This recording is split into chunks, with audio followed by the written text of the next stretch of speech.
Welcome to Kickstarter Radio 102.4. I'm your host, Lipstickpaddy, and we're on Kickstarter looking at this really interesting game.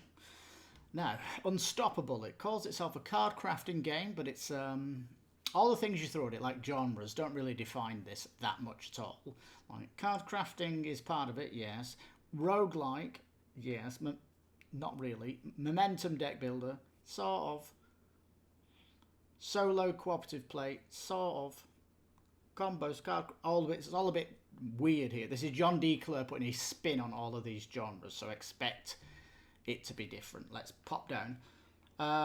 It's fully been stretched now, and exciting times. It's not going to be late. There's going to be no late pledge for this, so get your $1 in early.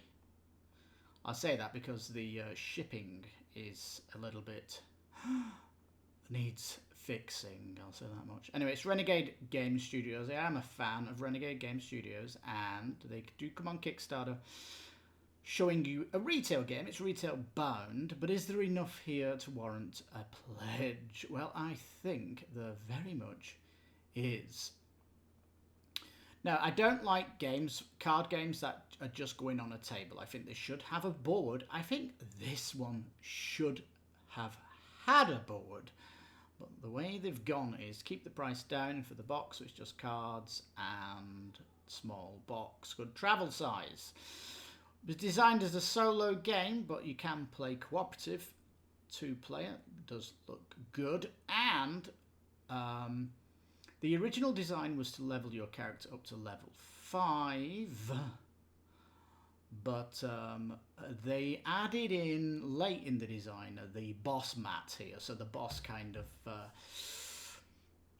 gives you something to do at the end when you reach said level 5. But yeah, so is it really a deck builder? Well, not really, because when you defeat an opponent, the opponent card flips over and then it becomes an item in the shop. I'm going to call it a shop. It's a selection of cards that you're going to collect. These cards are going to have people to join your party and make you stronger, of course. So there might be items that you're crafting. All looks delicious.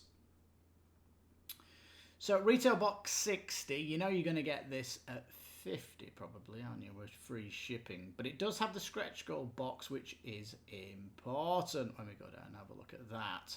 And it's only going to be available on the Renegade Game Studios store page, and it's going to limited quantities. Now, I do like the idea of the game, and I think it's got legs. I think this is the start of a process, and we'll end up getting more content further on down the line. So I think this is potentially going to have extra expansions in a few years' time, etc., etc. Now, so for me, I'm going to have to get a playmat, but one playmat's not enough in this game. You're going to need 2 if you're playing solo, and for me, playing co-op and solo, you're going to need the 3 of them. And so this is the big pledge at 100. They say you're saving $20. Anyway, so let's have a look at it. The art is absolutely wonderful. It has this kind of a sci-fi look to it. Most of it's unique art. There is some copy-paste stuff in here, but not too much. There is a lot of cards that are specific to the hero that you select. The hero has their own set of cards, and they have their own set of tactics as well. Tactic cards are one-use cards that are strong, and the other cards are maybe crafting cards or the allies that you pick up. Threats then, these are stuff you're going to be fighting, and these enemies will get stronger the more you play, as the boss has a track on it, and as the track goes down, it will increase the defense of all of these minions that you've got to do. I don't like how they've put this, but essentially the name on the top is the thing below it. They've crammed it in such a way that I don't know. But yeah, threat cards, you can see there's lots of the same type of cards here. That's got the little bit of retail-itis that we don't like to see here on Kickstarter. 100 core cards. You'll notice there's some copy-paste here, but generally speaking, it is nice. Upgrade cards, these are all crafted components. Now, I do respect the fact that they've gone black and white here to show it is crafted, but I think they could have left the background white and coloured in the actual things, but you know, that's what I would have done, and it still would have worked. Now, they say 46 boss cards. I guess these are the mini bosses because there's actually 3 bosses, question mark to that. So there's quite a lot of things you're going to be destroying, and what's going to be great about destroying all the enemies is the cards on the other side that go in the shop. Yeah, they're going to be super cool, because it's not just, oh, I wonder what I'll get when I get this guy. It's like, I wonder what it is, because it's potentially going to be really cool on the back of these cards, because even though they're saying you've got all these cards, etc., when you do you know, you knock out the threat cards, they do turn into another card. So there is that. I think there's 110 sleeves for cards, but some cards will be sleeved in together. And it's, for example, when you're crafting, you're going to need 2 crafted cards that then will sleeve into your player card. So I don't think these crafted cards get sleeved on the table. They get sleeved when you get them. You can see the playmats here. They're so boring, and it looks like they've designed that for you to get the playmat, haven't they? Because if they're giving you playmats, why don't they just give you a board that replaces the playmats? I'll explain that as we go down. Whole bunch of tokens. They're giving you sleeves in the box, of course. You know, John D Clair has a little bit of a thing for sleeves. And combining cards together, and I do like the fact that when you're crafting, they've done the art, because there was another game I covered this past week, and a massive campaign, boss battler from Dragoni Games, and yeah, they weren't putting art on any of their cards. So if a retail company could do it, why can't you do it? Dragoni Games, like. I can't believe they left art of that game. Still angers me. So anyway, here you pick a hero. It says 1 to 4 powerful heroes. Stretch goal box has put some extra heroes out, so that's why it's kind of important. And pick a boss to battle. There's only 3 of them. The 3 of them really just change the rules of the game that you're going to be playing as it follows down the track. And each boss has a certain health pool, but we're not going to see any more bosses come out, and it doesn't look like the bosses, when you actually fight them, don't really do anything, because I would prefer that if you fought these bosses that they had maybe 6 different abilities and you were rolling a dice in the combat for the boss, because on Hexplore It, when you fight a boss, it's so interesting to fight them. And here it looks like it's so streamlined that you've lost the tactical battle when it comes to the boss. So, yeah. Anyway, I think it is streamlined, so when you get to them, you whop them in one, basically. This is it's speedy, this game. Certainly is. There you go. You can see 2 of the cards that are going in to make you a better card, and yeah, it's nice. You see here, you defeat an enemy, they turn into a certain kind of card that goes in the common area, so you can get them later.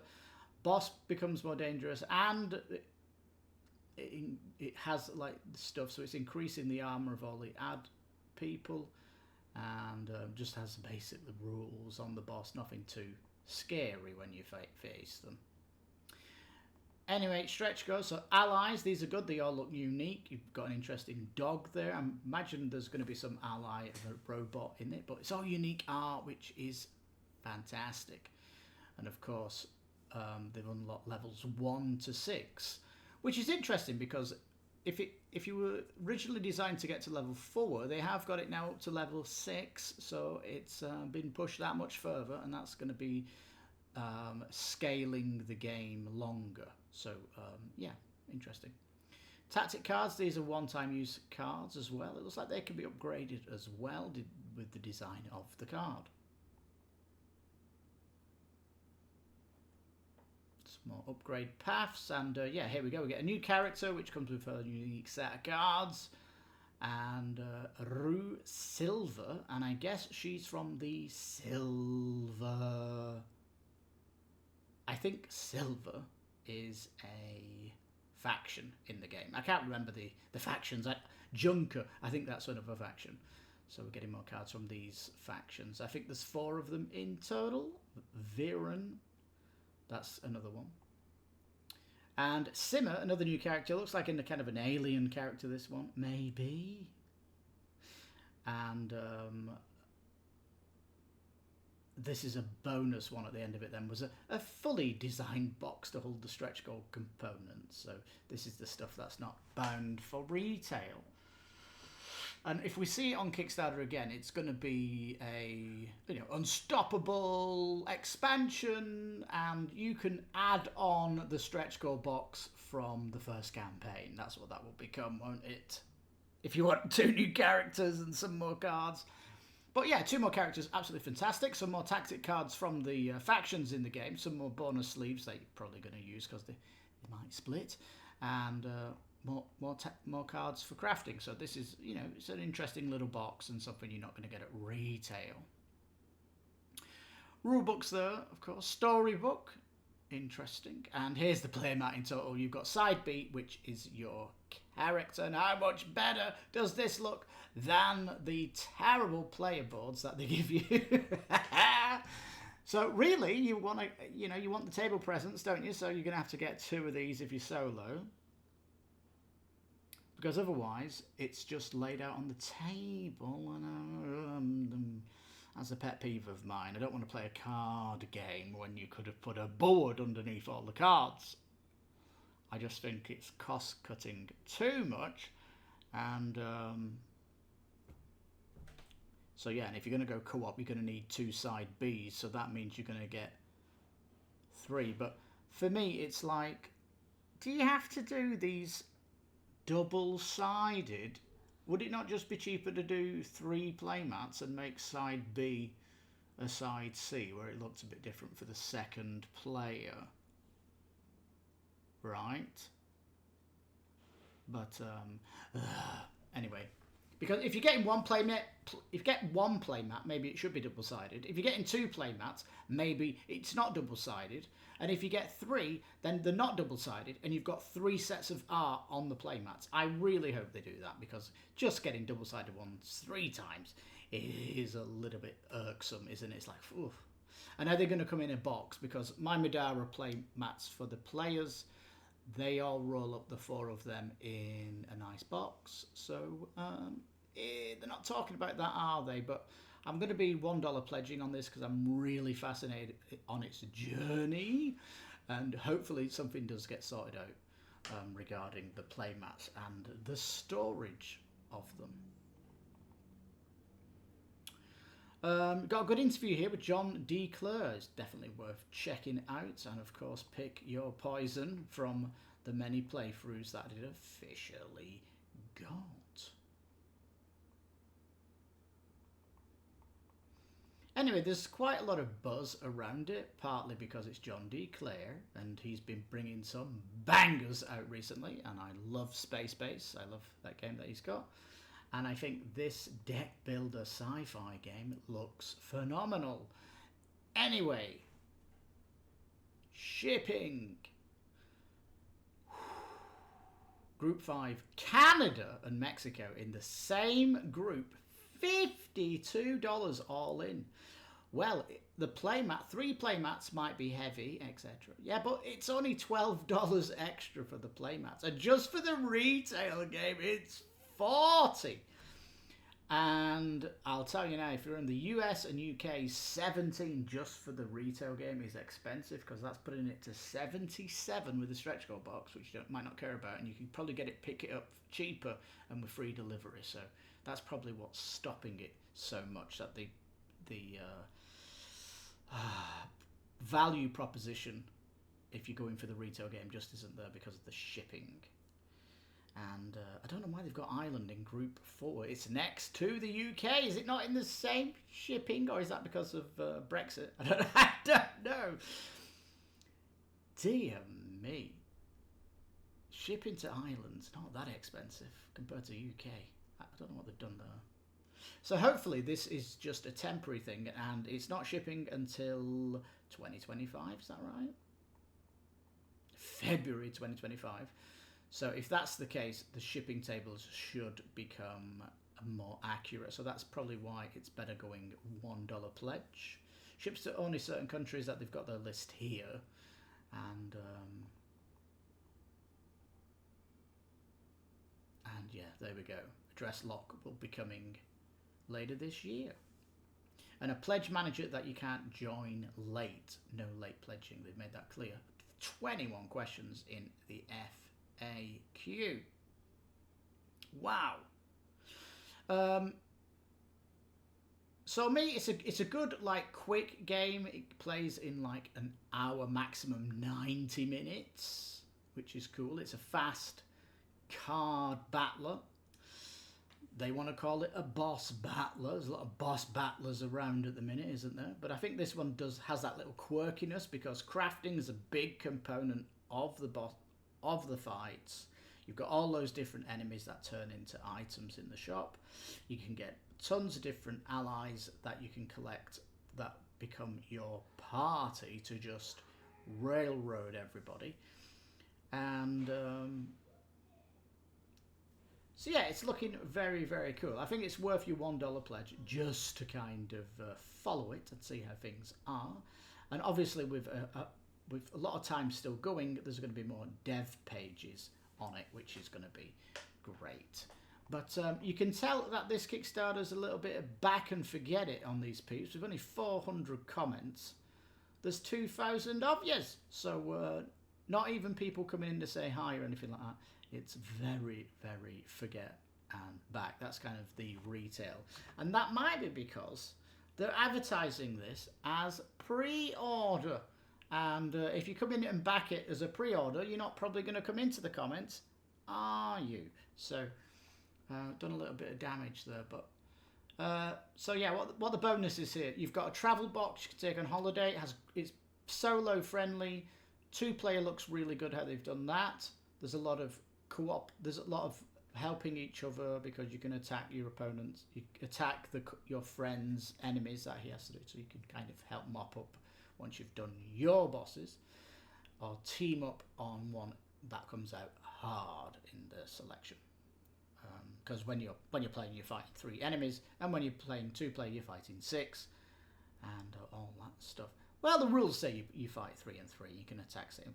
Yeah, you'll see this in the playthroughs. It's fairly interesting. But yeah, it's kind of the card crafting and the enemies turn into items, which is kind of cute. And the leveling up of your character 1 to 6 sounds fun. And can you do enough to fight the baddie? That's going to be interesting. And like I said, down the line, there's going to be an unstoppable expansion where you get more bosses, more enemies, more crafting components, maybe more heroes down the line. And it's just going to make it even better. So when you've got deck builders like this that can be easily expandable about, love the theme, love what it's doing.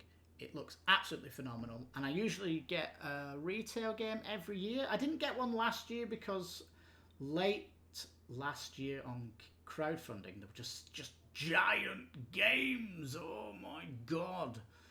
If I remember them. EVE Online, War for New Eden, and the Forest one that I can never forget. I always forget that name. Earthborn Rangers. Yeah, those 2 big monsters. Took away my budget unexpectedly. I think there was another one. I need to check my list from last year, what the other one was. There was 3, I think. Regardless, I think this can take 2024's retail spot for me, because it pretty much is, isn't it? With the exception of the playmats and the stretch goal box. Well, I think John D Clair and Renegade have got a baller here and all that good stuff. So, yeah. Hopefully this video comes out. This is the second time I've recorded this because there was an audio issue. But I think I've covered everything I said in my first video, and yeah, I think I will be backing it as a $1 pledge. So I think it's worth pointing out that this game looks really cool. As soon as you watch playthroughs and that, you'll see how fun it is, and it does look really, really cool. So, yeah, on that bombshell, thank you so much for watching. I've been your host, Lipstickpaddy. This is Kickstarter Radio 102.4. You take care, stay safe.